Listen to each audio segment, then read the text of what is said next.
He is a demonic killer. A demonic killer. Do not try to deceive me, defy me. You will not like the consequences. Today is that day. Yeah, I'll see you all in hell, truly remember that. I want that man to get the death penalty and nothing less, period. From one Italian to another, ti condanno a morte. That translates to, I sentence you, Mr. Lorenzo, to death. That is the punishment that you deserve for these horrific crimes. This is 30-year-old Wade Wilson, who was on trial for double murder in Cape Coral, Florida. He pulled her out of the car and realized that she was still breathing. Then he got back in the car and ran her over until she looked like spaghetti. In October 2019, the man with the striking face tattoos went on a crime spree where he first choked to death 35-year-old Christine Melton at a friend's house. Wilson then stole Melton's car, visited his ex-girlfriend Melissa Montanez, and attacked her. Describe what you mean when you say he was beating you. It all went so fast and so slow, whether it be punches, slapping, choking, that kind of nature. Yes. Police were called to the scene, who confronted a shirtless Wilson. How you doing? What's going on, man? You're waiting on your girlfriend? Oh, okay. That's no problem. But Wilson managed to give them a slip. Don't go anywhere. Hey. Oh, buddy. As he drove away, Wilson met 43-year-old Diane Ruiz and stopped her to ask for directions. As the unsuspecting Ruiz got in, Wilson sexually assaulted her and then repeatedly ran her over with the car. What we know is that Miss Ruiz had been strangled, and what we also know is that she died as a result of blunt force trauma because of the multiple rib fractures. Wilson then called his father, Stephen Testa, and confessed. He just told me, he did something. There was 2 people gone that would not be back. He said, I'm a killer. Testa gave police his son's location, and Wilson was arrested and charged with first-degree murder, grand theft, and battery. Mr. Wilson, you're charged with first-degree murder, grand theft auto, battery. At trial, Testa testified against his killer son. He just said he met a girl at a bar. They went back to her house, hung out for a little bit, and then she fell asleep. He said he got on top of her and choked her. He said, I choked that. He left her there and took her car. What did he say about the second girl? He said he saw her walking down the street and stopped and asked her for directions. She got in the car with him. He said he reached over and choked her. He pulled her out of the car and realized that she was still breathing. Then he got back in the car and ran her over until she looked like spaghetti. Testa said Wilson was proud of his actions and showed no remorse during the confession. He was excited. I felt like he was wanting me to feel the way he felt about it. He seemed proud of it? Yes. Did he seem to show any kind of remorse? Wilson was largely emotionless during the trial, and eventually the jury found him guilty on all charges and recommended the death penalty. We, the jury, find that Wade Wilson should be sentenced to death. Ultimately, it was for the judge to decide whether the serial strangler would get life behind bars or die for his crimes. The totality of the circumstances warrants that the defendant, Wade Stephen Wilson, be sentenced to death for each count of first-degree murder. Wade Wilson didn't even blink an eye after being slapped with a death sentence. But what happens when a father confesses to killing his children? Like in the case of Timothy Jones Jr., who's facing multiple child murder charges in Lexington, South Carolina. On August 28, 2014, Jones allegedly killed his 5 children, Mara, Elias, Natan, Gabriel, and Abigail Elaine, at his mobile home in South Lake Drive. Jones was arrested after police found blood and cleaning supplies in his car during a traffic stop. They also found a list with plans to dispose of the bodies, which included bodies, and saw the bones to dust. Jones then led investigators to an area in Alabama where his children's bodies were dumped in trash bags. Jones pleaded not guilty by reason of insanity and went to trial where Natan's teacher said she had reported Jones to Child Services after noticing bruises on the child's body. I feel guilty. You just like feel guilty. What do you mean by that? That I saw the bruises and I made a report. And he's not here today. During the trial, Jones's interrogation tapes were played for the jury, where the cruel father admitted to punishing young Natan to death. I questioned Natan about 4 outlets that he blew. After a series of not getting any favorable responses out of him, I tried to use more harsh measures to just try to get out of him what was going on, because I didn't know what he was doing. How did he get deceased? What did you do? I sent him to bed after I worked him real hard because he wouldn't answer me. And what do you mean by working him too hard? I just PT'd his until he couldn't handle it. When you say PT, and what are we talking about? Squats and push-ups. Squats, push-ups. And how long were you having him PT? PT like an hour. Jones also confessed to killing the other 4 children in a panic. Come back and find out that he's deceased. And when I find out he's deceased, then the fan and all. How does the fan to? The voices start going off, and then here comes the paranoia. Oh shit! What just happened? What just happened? What did you tell us earlier? So Natan was dead, and then what happened? And I followed suit with the other 4. And how did you So kill that them? was with my hands. With your hands? Can you describe what you mean by with your hands? Around their neck. Did any of the other children say anything before you killed them? Yeah, we'll say I love you.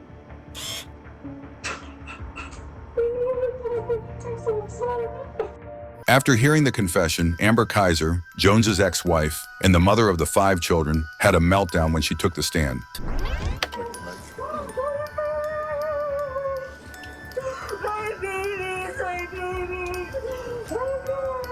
After a trial that lasted over 2 weeks, the jury eventually came to a verdict.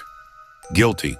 Now recommend to the court that the defendant, Timothy R. Jones, Jr., be sentenced to death. Ultimately, Jones got the death penalty for the gruesome murder of his 5 children, while Timothy Jones Jr. repeatedly broke down in court. What happens when one of America's most notorious serial killers gets caught? This is Lonnie Franklin, who's on trial for multiple murders in Los Angeles, California. Lonnie Franklin Jr. was convicted of murdering 10 women, but suspected of killing so many more. In 1984, Franklin started a crime spree that would last over 2 decades, where he sexually assaulted and killed 10 women. One of them, a 15-year-old. Photographs of dozens and dozens of women were found when police searched Lonnie Franklin's home. And of course, years later, the police have never been able to identify or find many of those women, so they may never know the answer to what happened to them. Most of the victims were chronic drug users and street workers whose bodies were later dumped in the trash. Franklin went dormant from 1988 to 2002, earning him the nickname the Grim Sleeper. The cases went unsolved until 2010, when Franklin was arrested after his DNA was collected by an undercover officer who pretended to be a waiter at a restaurant he frequented. Franklin was arrested in 2010. Police found photos and videos of 180 women inside his home. Most of those women have been identified, but dozens of them remain mysteries to this day. At his trial, the prosecution labeled Franklin as a predator. It should be obvious. The defendant is a predator. Over and over and over and over and over and over again. None of them deserve to be brutally murdered and dumped like trash. The prosecution also clashed with the defense over stall tactics and delays in DNA testing. We're planning going forward. What is the date when they're going to be done with the DNA? I don't know. That's not an acceptable answer. Well, that's the answer I'm giving. Well, I'm asking the court to, if we can't get, I've never heard of this before. Well, I'm sorry, Your Honor. If the Honor wants to make a motion to terminate me from this case, then let's do it from Judge Olveda and let's be done with this thing. But I am pushing this. I've got 18 murder scenes. I'm pushing this as forward as fast as I can. I am putting other cases out of the way, and if the court thinks there's somebody else that can do it faster, then let the court make the decision on this. The defense, however, argued that DNA was incorrectly seized and therefore could not be used as evidence. Mr. Franklin allowed his bodily fluid to be taken under control of who he thought was a restaurant employee. He believed it was going to be mixed, so the individualization of it would be no longer identified, and the general public would not have access to it until it was put into a container when you could not identify it individually for himself. But Judge Kathleen Kennedy decided to allow it. eating food at a restaurant and having your items cleared from the table. That's really out there, Mr. Amster. So I'm going to find that once those items were put into the trash or taken from the table, he no longer had a Fourth Amendment interest in those items anymore. After a trial that lasted over 3 months, the jurors reached a verdict in just 2 days. Guilty of the crime of first-degree murder. Before declaring his fate, Judge Kennedy had a few words for the serial killer. Why did all of this happen? Why did you do all of these things? All of these women were defenseless. They were not a threat to you in any way, shape, or form. After thinking about it, and pondering it, going over it in my mind, I've come to this conclusion, that it doesn't matter why. I can't think of anyone that I've encountered in all my many years in the criminal justice system that has committed the kind of monstrous and the number of monstrous crimes that you have. And so, Lonnie Franklin Jr., for the first-degree murder of Deborah Jackson, as alleged in count 1 in the special circumstance of multiple murder, it is the judgment and sentence of this court that you shall suffer the death penalty. Ultimately, Lonnie Franklin was given the death penalty for his crimes that terrorized the city of Los Angeles. In 2020, Franklin died in his cell, awaiting execution while on death row. But how does it compare to having a major freakout during interrogation? Put this right down here, man. Here. Let's not look at your hand right now, okay? Let's not look at your hand. Tyrone. Like in the case of Tyrone Johnson, who's on trial for double murder in Tampa, Florida. On October 2018, police arrested Johnson after he allegedly shot and killed his live-in girlfriend, Stephanie Willis, and her 10-year-old son, Ricky. While being brought in for questioning, Johnson appeared to be hysterical and started to hyperventilate.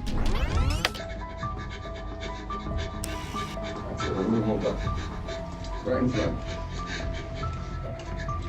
Yeah, just have here. Go and have a seat, man. Go and have a seat. Let's not look at your hand right now, okay? Let's not look at your hand. Tyrone, listen to me. Listen to me. Deep breaths, okay? Deep breaths. After detectives calmed him down, Johnson said he got into an argument with Stephanie that night over what to watch on TV. You changed the TV? The fight escalated and got personal when Stephanie blamed Johnson for his son's recent suicide.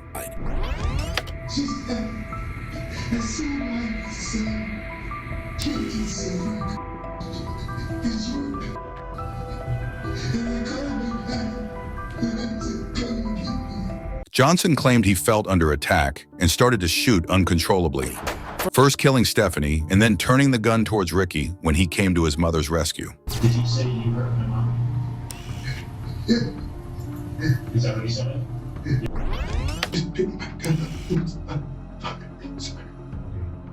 Did it hit her? I think so. Okay. At trial, the prosecution argued that Johnson's actions were deliberate and premeditated. They claimed the defendant hunted down the child who was hiding under his bed. The shell casings are right there in front of the bed, and they line right up with those 2 holes underneath the bed. We have shell casings, we have blood, we have holes in the wall in the little boy's room. The jury saw the same and eventually convicted Johnson of capital murder. Facing the death penalty, Johnson pleaded for mercy at his sentencing. I am truly remorseful and deeply sorry. The state, knowing nothing about me, would have you believe that before you was a vicious man who went hunting for human lives. But the judge was having none of it.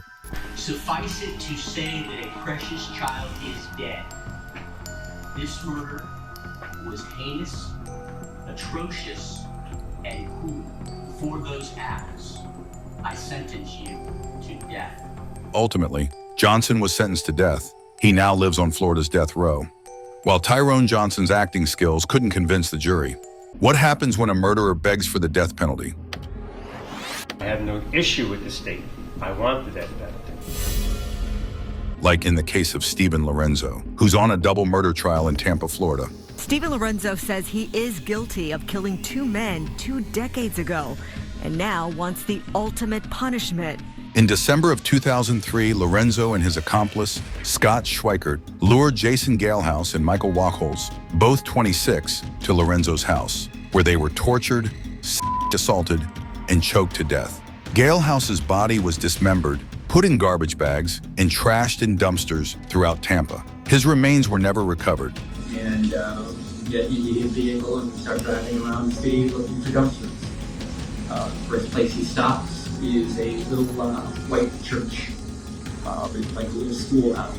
And I said, I'm not dropping a body part in the church's dumpster. I'm not doing that. Wachholz was wrapped in a bedsheet and dumped in his car, which was then abandoned at an apartment complex. During the investigation, police found pictures of Wachholz's dead body on Lorenzo's computer, which subsequently led to his and Schweikert's arrest. Schweikert pleaded guilty and fully admitted to the heinous plans he and Lorenzo had. Stephen Lorenzo and you developed a plan to meet single gay men, take them to Stephen Lorenzo's Tampa home, and make them permanent slaves. Yes. Lorenzo went to trial, where the prosecution read out the disturbing conversations between the defendant and Schweikert. Let's violate the world. Let's bring our fantasies to realities. I'm extreme, calculated, and loving. Easy to make them vanish with no link to us in the least. Easier to find a loner guy. Less connection. I do a chokehold from behind. You hold him down, strap him up, not to be found again. He wasn't going to be going back. Lorenzo, who was representing himself, denied the allegations. It's a very dramatic story, but it's a lie. It's a lie. Mr. Schweikert made up this story, and I made it very, very clear in my 160-something page that he made it up to appease the state because he was hoping he was going to walk from this case. Schweikert took the stand and revealed the sadistic plans he and Lorenzo had made online. We had been talking online through the instant messages about kidnapping, keeping, training, torturing, possibly selling off, and if we could sell off, disposing of the individual. When you use the term disposing of, what do you mean? Then instead of defending his case, Lorenzo bizarrely asked for the ultimate punishment. The defense wants the death penalty.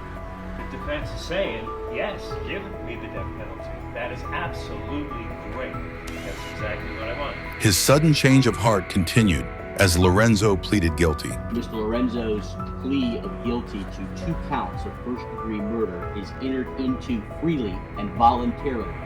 I am going to accept his plea of guilty to these 2 charges at this time. During the sentencing, the mothers who had awaited justice for 20 years delivered powerful impact statements. What he did to my son before murdering him should be done to him. Eye for an eye. He should no longer breathe. My son doesn't, so why should he? He is lower than a snake that crawls on the ground, and if found, it should get its head chopped off. At least where I'm from, it should. I want that man to get the death penalty and nothing less, period. I'll look straight at you. You are the scumbag of the earth, and I cannot believe how you can sit there with no remorse, no I'm sorry, no nothing. I don't have a grave, I don't have a tombstone. All I've got is ground up hamburger meat in the ground because of you, you scumbag. That's exactly what you are. You're dirt underneath my fingernails. And you do not deserve to be living today and even tomorrow. You should be dead already as far as I'm concerned. You put me through holy hell. I can tell you right now I am sick of my stomach just to have to look at your disgusting face. Yeah, that's right. Make a face, you creep. Because that's what you are. You are a sick person. And I wish to God somebody would cut you up in pieces, because that's what you deserve. So now you know how I feel about you. Judge Christopher Sabella then granted Lorenzo his request, but not without a few scathing remarks. In the words of Miss Pam Williams, from one Italian to another, ti condanno a morte. That translates to, I sentence you, Mr. Lorenzo, to death. That is the punishment that you deserve for these horrific crimes. Ultimately, Lorenzo was given the death penalty for the murders of Jason Gale House and Michael Wachholz, while Stephen Lorenzo asked the judge for death. What happens when a murderer cuts up his own face? Like in the case of 27-year-old Nico Jenkins. This is not just some psycho killer that just wanted to go through. Who was convicted on 4 counts of murder when he went on a killing spree in the span of 10 days in Omaha, Nebraska. At 15 years old, Jenkins was sent to a youth correctional facility and served a 10-year sentence in prison for carjacking and assault. A month after his release, Jenkins shot and killed 2 individuals in a robbery. So white F-150, we got 2 parties inside the vehicle, appear to be shot in the head. 8 days later, his next victim was a former inmate he originally met in prison. He was shot and killed in his own garage. 2 days after that, Jenkins killed his 4th victim in a carjacking. Jenkins was arrested for unrelated charges, but it was here that cops were able to pin the ammo used in one of the killings to Jenkins. You not realize I got Nico Jenkins? Do you not realize that? I got Nico Jenkins. I got you. What do you mean you got me? I got your DNA at the murder scene. I got your DNA in the car. Sir. I got the weapon. I got Nico Jenkins. This is not just some psycho killer that just wanted to go through. I am documented psychiatrically disordered. I've documented chemically imbalanced. This is a fact. My religion of Courtroom, that's the underworld, he was like on the Mummy, the Black Book. So this was their ritual of sacrifice. Jenkins pleaded no contest to 4 accounts of first-degree murder.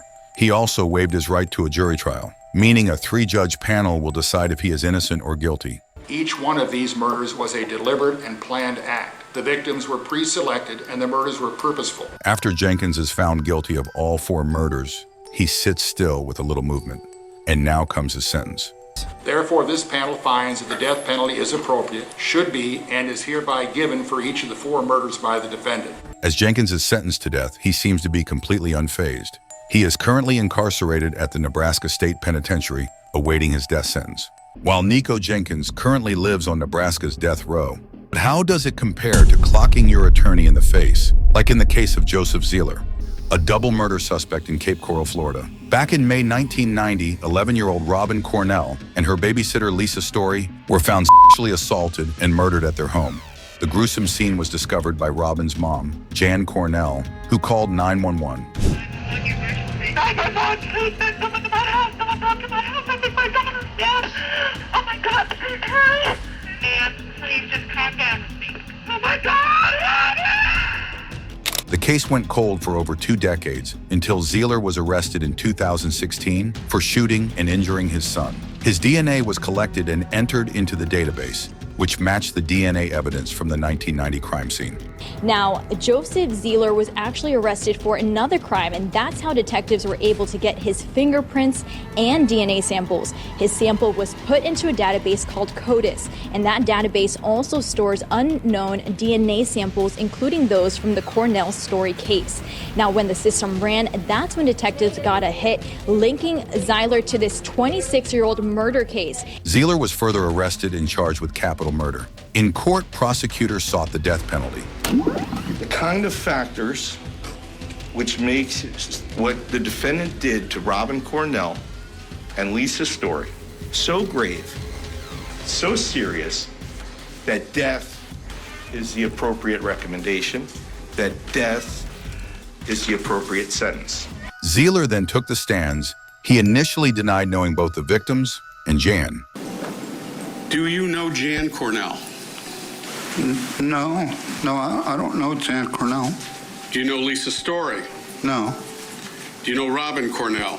No. But later said his DNA was at the crime scene because he and Jan were involved in intimate acts the night before the murders. And what I believe happened is I slept with Jan Cornell and Leanne Deller, and they were just too much of a pig not to wash their sheets. He even called the victim's mother a pig. Your DNA would have still been there 5 months later. Yes. And that's because they're pigs and they don't wash their sheets, exactly. Right? You know that? Well, I assume that. Just like you're assuming that. But just so the record's clear, when I said they're pigs and they wash their sheets, that's what you said. Absolutely. Zeer then claimed that the prosecutor was framing him. Well, the DNA witnesses, did you hear them say that they actually did retest NB32, that they actually took the sheet, recut another sample, and had another analyst do the same test? Did you hear that? Yes. So the retesting was done.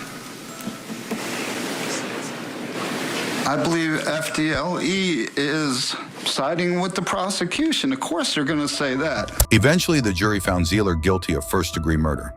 Verdict. We, the jury, find as follows as to count 1 of the charge.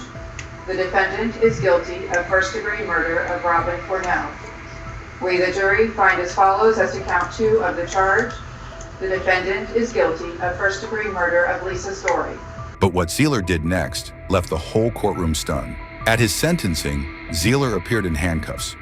First, he asked his attorney for a private discussion. What's up?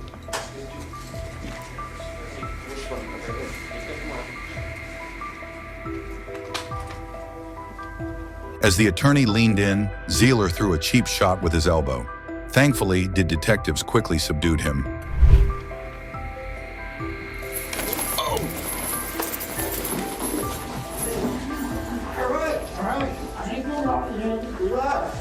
Shirley, are you okay? I'm fine.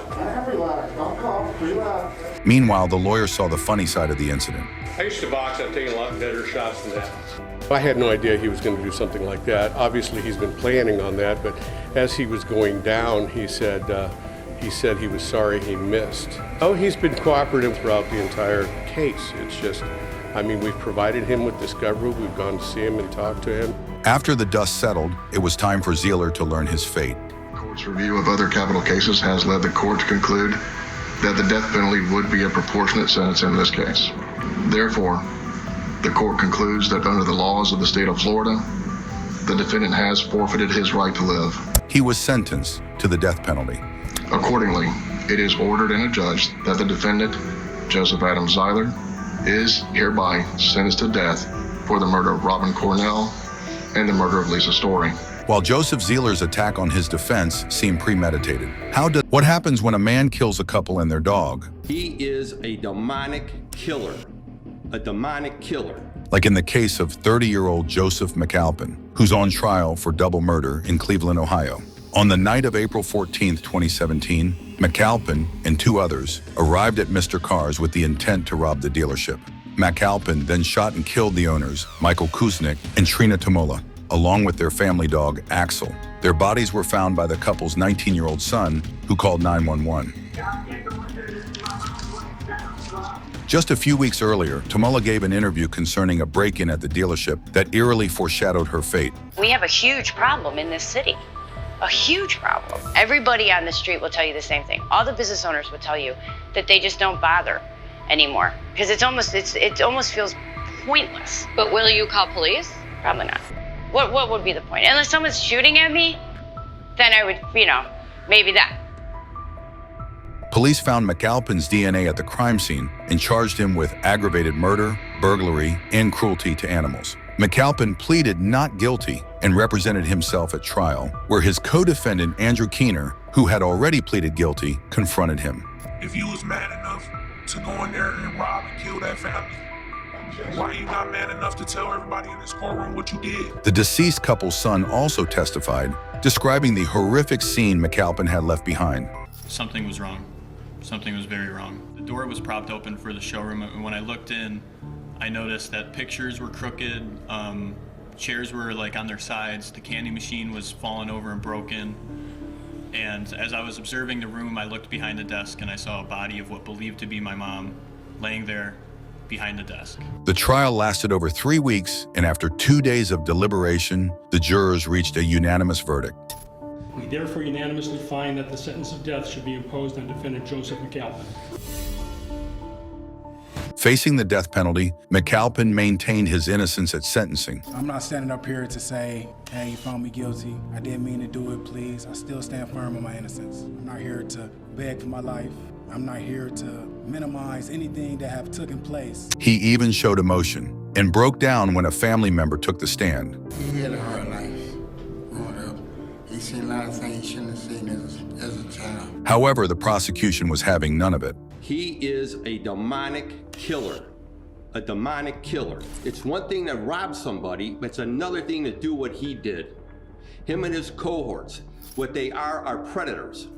They prey upon our communities, upon our businesses, upon our citizens, and as we try to stabilize and rebuild our neighborhoods and our city. Eventually, it was time for McAlpin to learn his fate. Count number 1, the aggravated murder of Trina Kamula Kuznick. Court's going to impose a sentence of death plus 3 years on the firearm specification. Count number 2 for the aggravated murder of Michael Kuznick, death. Joseph McAlpin currently lives on Ohio's death row for murdering a couple and their dog. But what happens when a killer can't face the consequences of his actions? Yes. Yes. Like in the case of Martez Abram. By the time I was walking out, you just see people running past me, and I was, I'm just thinking, and you just hear gunshots. Who is convicted on 2 counts of murder for the killings of 2 Walmart employees in South Haven, Mississippi. Abram had worked at the Walmart, but was faced with a suspension after he apparently had a knife on him in the store. The day he was suspended, he returned to the store with multiple weapons and opened fire, killing store managers Anthony Brown and Brandon Gales. He was laying on the ground with his eyes open, and I ran up to him and I looked at him. I said, "Anthony, honey, please say KC one more time." He also shot an officer who survived due to his bulletproof vest.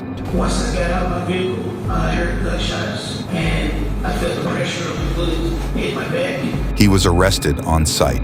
Now in court, Abram admits to all crimes. That's you, isn't it, sir? Yes. Look at it, please, sir. Yes. Mr. Gale is on the floor going down at this point, isn't he? Yes. Okay, and that's you shooting him, right? Yes. Look at the screen, sir. Yes. That's you shooting him? Yes. Can you admit that you shot him in cold blood? Yes. You shot him again, didn't you? Yes. After that, you went back to the toilet paper roll, didn't you? Yes. This is one of the victim's wife, delivering a victim impact statement. We are a Christian family. And Mr. Martez, God requires us to forgive you for what you did. It didn't happen overnight. Forgiveness didn't come that easily. But with prayer, over time, we were able to forgive you for what you done. I feel the consequences of your actions on July the 30th, 2019 should cost you your life on this earth. But they do not have to cost you your eternity. God will forgive you of your sins, and He is the only one that can save your soul. And now, this is when the judge will decide Abram's fate. In count 1, I will sentence you to death. Count 2, you will be sentenced to death. In count 3, you will be sentenced to life in the penitentiary. As Abram hears that he will be receiving the death penalty, he stands silently, where he now sits on death row awaiting his execution. While Martez Abram couldn't face the horrors he was responsible for. But what happens when a convict drops the F-bomb in court? Now, we had to bleep some of that because he was cursing. This is Markeith Lloyd, who is convicted of murdering a police officer in Orlando, Florida. Have anything you want to say for yourself? Lloyd was already on the run from the police after he killed his former girlfriend, who was pregnant with his child. A month later, Lloyd is spotted in a Walmart. You can see him walking in. Moments later, Orlando Police Lieutenant Deborah Clayton pulls in. You can see her grab a cart and walk in. Reportedly, they cross paths every few minutes. Outside the store, Lieutenant Clayton was notified, and she tried to stop and arrest Lloyd. When a shootout begun, Lieutenant Clayton was killed during the interaction. You agree that the video shows that the defendant ran over towards her and stood over her? I do agree with that. And fired additional shots? He did. Being shot 4 times following the murder, Lloyd took off again, which led to a 9-day manhunt, where he was later found. During the arrest, he tried to escape, where he lost his left eye in the altercation. I'm reading the lecture for somebody else I absolutely don't know nothing about. And they frame me. Here in court, Lloyd took the stand. Reportedly, he believed everyone was out to kill him. And I was just reacting, Mayor. I was just reacting. Even when they opened the door, I just reacted. I fired 2 shots, I just reacted. The jury then found him guilty. It really hurts deep down inside. This is Lieutenant Clayton's sister giving a victim impact statement. She stood in the place as my mother when I didn't have one. I truly miss my sister. I truly miss her. And this is the moment that Lloyd hears that the jury unanimously recommends the death sentence. We, the jury, unanimously find that the defendant, Markeith Lloyd, should be sentenced to death. Right. Why don't we remove Mr. Lloyd from the courtroom? The judge later agreed with the jury and sent Lloyd to death, where he now sits behind bars waiting for his death sentence. While Markeith Lloyd showed no remorse in court. What happens when a killer brags in the courtroom? I'm up here to tell the truth. You can ask me anything you want, I'm gonna tell the truth.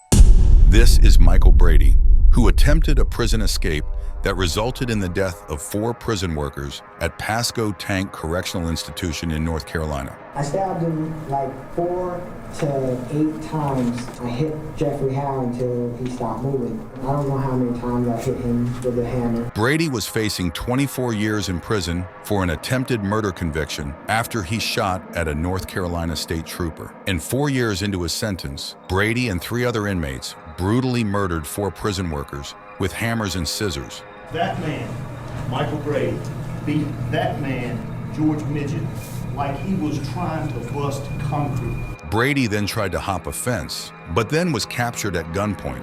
It was like a bloodbath, and I stepped in between Jeffrey and Lindy, and I slid trying to get in because the whole elevator floor was nothing but blood. During the trial, the prosecutors argued that Brady was the one who planned the attack and had no remorse for the killings. We know who originated the plan. We know who led the plan. After Brady is found guilty, he now takes the stand at his sentencing. I'm up here to tell the truth. You can ask me anything you want, I'm gonna tell the truth. Whether it hurts me, whether it helps me, I don't care about that. You don't believe you're crazy, do you? No, I don't think I'm crazy, no. And you do know the difference between right and wrong? Yes. So you know murder is wrong. Murder is a different name for a death, but yes. Your freedom meant more than their lives. Yes. And now the judge reads out the jury's recommendation. The jury unanimously recommending that the defendant be sentenced to death. Brady seems completely emotionless, and the judge later agrees on the death penalty, where now sits locked up in Colorado awaiting his death sentence. While Michael Brady currently sits on death row in a federal prison, what happens when the judge lets you choose your own sentence? They ought to get the maximum sentence. Most definitely. Okay. This is Christopher McNabb, who is facing charges for the murder of his 2-week-old child in Covington, Georgia. After the child's mother reported the baby missing to police, local law enforcement immediately launched a search. Later that night, McNabb is seen in front of TV cameras begging for his child back. I want my kid back, man. That's my child, man. I want my kid, man. The next day, the child's body was found in a nearby wooded area. The cause of death was blunt force trauma to the head, which was later ruled as homicide. McNabb was arrested and charged with the murder of his own 2-week-old baby. After he was found guilty, we now move on to the sentencing. McNabb can then be heard claiming his innocence. I'm innocent. I didn't do it. I've maintained that the whole time. I would never do this. That's all I got to say. I would never do it. I'm innocent. And now the judge lets McNabb unknowingly choose his own sentence. You claim you're innocent, so you tell me what sentence the man or woman that you claim did this should receive. If you ever find out who did them, they deserve to be under the jail. Okay, so they ought to get the maximum sentence. Most definitely. Okay. On the crime of malice murder, I sentence you to life in confinement without parole or to sentence to death. After McNabb was handed down the max sentence, he was moved to Hayes State Prison in Georgia, where he is serving his life sentence. While Christopher McNabb chose his own fate, what happens when friends kill each other? This is Austin Myers and Timothy Mosley. They were both convicted of murdering 18-year-old Justin Back in Waynesville, Ohio. The 2 men, Myers and Mosley, went to Back's house and attempt to rob a safe that belonged to his father. During the robbery, Back was strangled with a choke wire. The idea of strangling them, that way it would create no mess, pretty much be an easier job to handle. Obviously, Justin was trying to put up a fight, and he wasn't overpowering us. Justin Back was then stabbed 21 times until he died. Justin was trying to ask us why. He was pleading to stop and pretty much begging for his life. On trial, Mosley testified against Myers to obtain a plea bargain where he pled guilty and was sentenced to life in prison. Finally, for Myers, he takes the stand in front of the jury, asking them to spare his life for his family in hopes of avoiding the death sentence. If you choose for me to die, it's only going to cause more pain and suffering for another family, not me. It won't hurt me. I won't feel anything. It's gonna hurt more innocent people. This is now the father of Justin Back speaking. I'm not going to stand up here and tell you how much I hate you.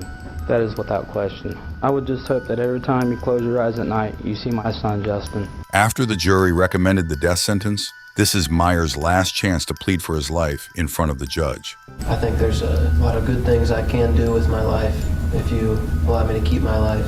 And the judge doesn't buy it. He hands down the maximum sentence. The defendant does not understand how precious life is. Therefore, the sentence of death shall be imposed upon Austin Gregory Myers on the charge of aggravated murder. Nothing but a slight nod. At just 19 years old, this made Myers the youngest Ohio individual to be put on death row.